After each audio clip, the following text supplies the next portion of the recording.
Hello everyone. It's James again.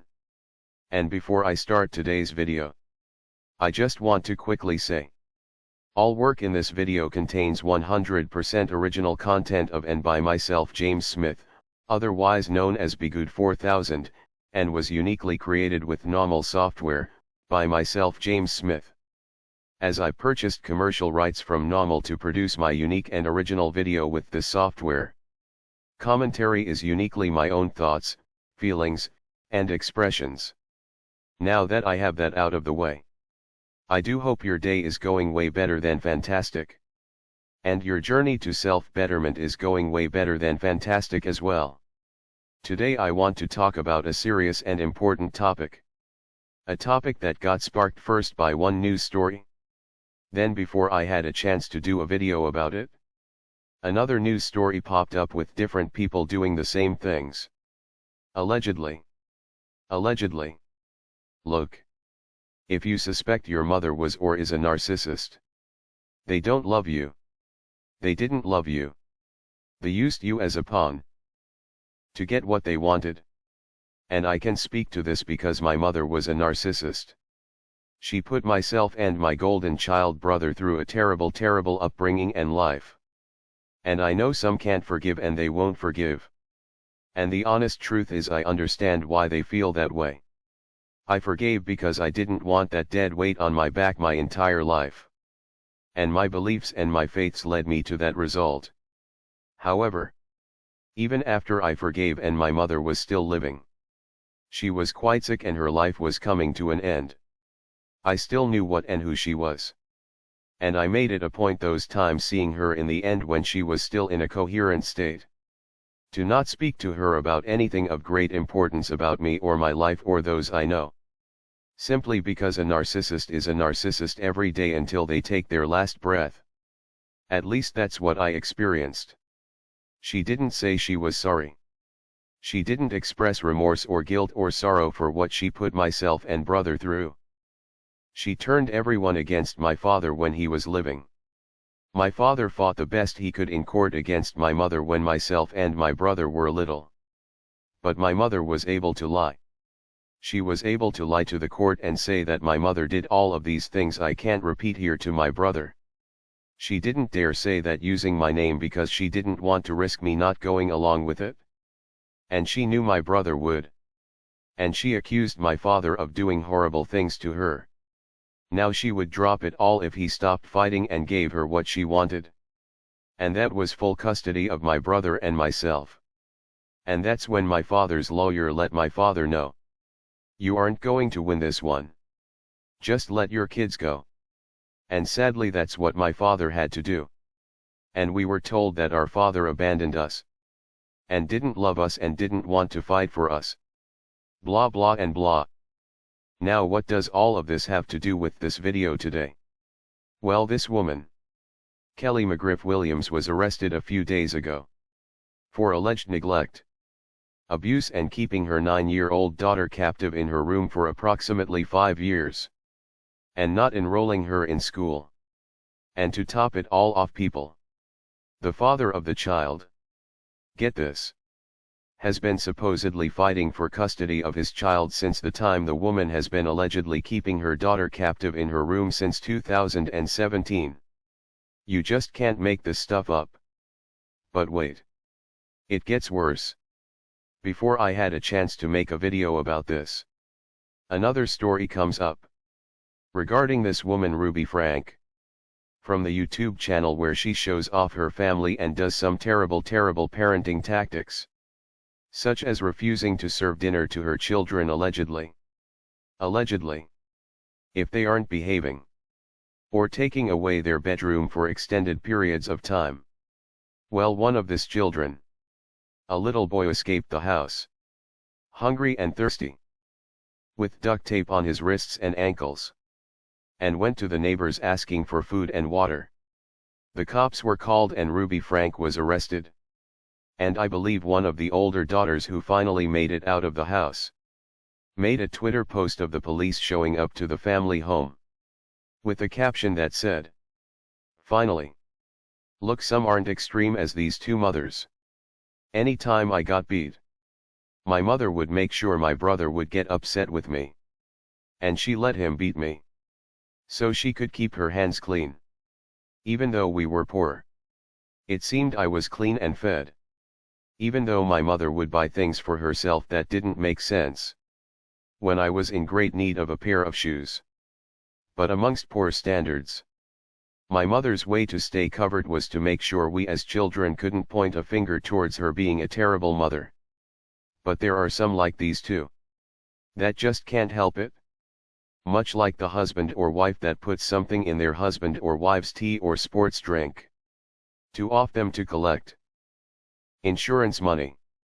Their narcissism gets to a point where they lose that paranoia that they will get caught. They've done everything else, why not do this? But why? Why and how are they able to get away with it? Well, we know in different parts of the world there are different rules. If you take a particular country, and the husband was or is a narcissist and did all of these very things, it's entirely possible he would get away with such treatment of his wife and children, where the mother or the wife would have almost no recourse.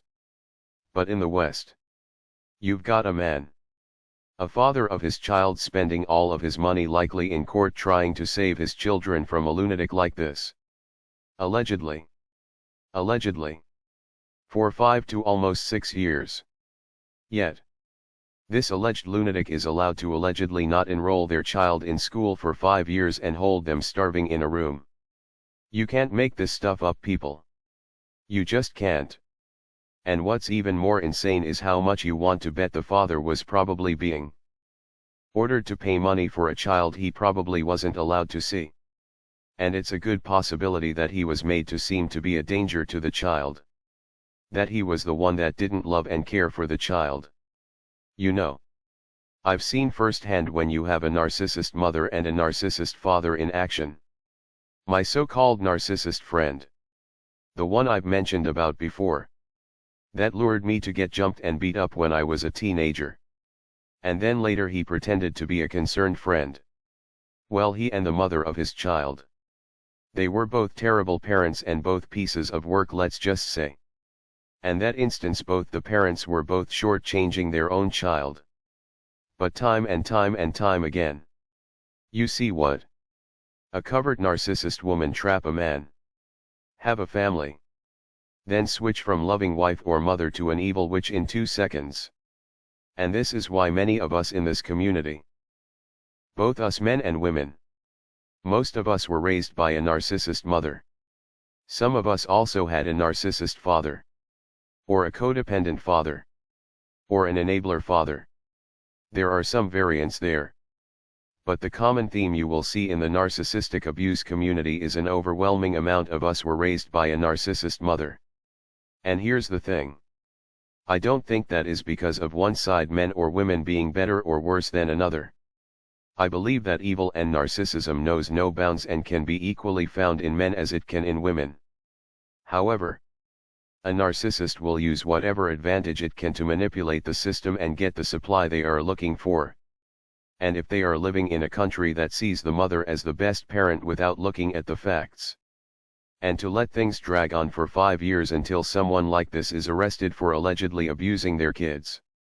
The family court, the child support system. All of it is a way to make money off of the pain of others. You see, there was a time where I believe narcissist families, meaning the mother and father both being narcissist, were more common.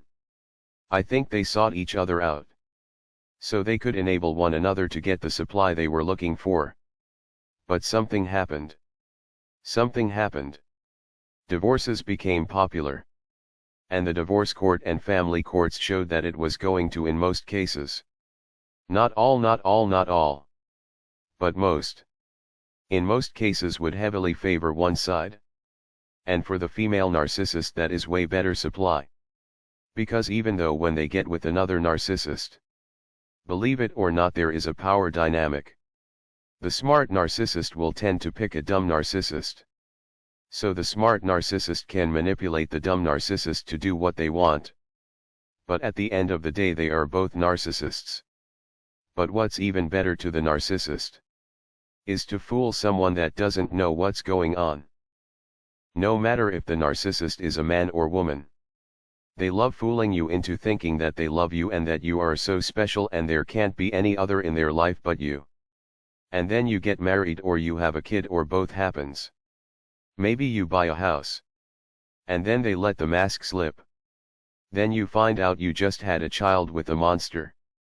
But the difference is, the mother narcissist can say and do whatever she wants and it will be believed as default, leaving everyone to suffer at her hands.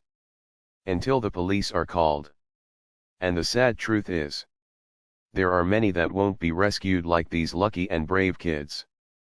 But here's something that is happening. Lifetime alimony is being banned in certain locations. And required testing is said to being done at birth in some locations as well to make sure the father is really the father before he signs the birth certificate. And guess what? There are some ladies, who I'm assuming are narcissists because they are mad and upset that the scam train is over.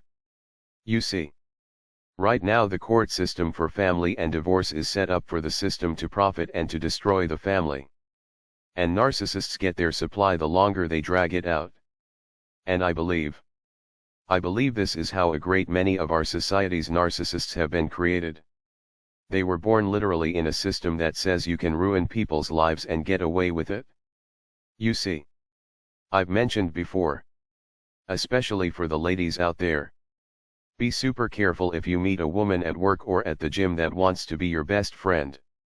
Especially if you have a long-term boyfriend or you are married and you are actually in a good relationship. Because you will notice that over time after they have gained your trust, they will start putting seeds of doubt in your mind regarding if this is a person, meaning your husband or boyfriend, is someone you really want to be with or not, or that you can do better. And I think this is how late-stage narcissism can happen. They literally talk you into cheating on your husband or boyfriend. And then you go off the rails and hook up with everyone you can hook up with. And what this does is creates a numbness and deadness inside of you, to where you feel nothing. And if you've done that, what's dragging someone through court over nonsense to get a bit of money? Who cares, right?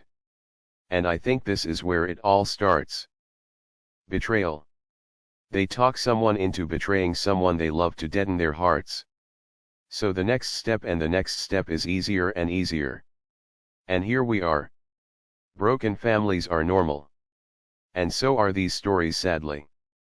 The father of this child has been fighting for custody since 2017. Something to ponder and think about. With that said, I do hope your day is blessed. And until next time, bye for now. And be good to yourself.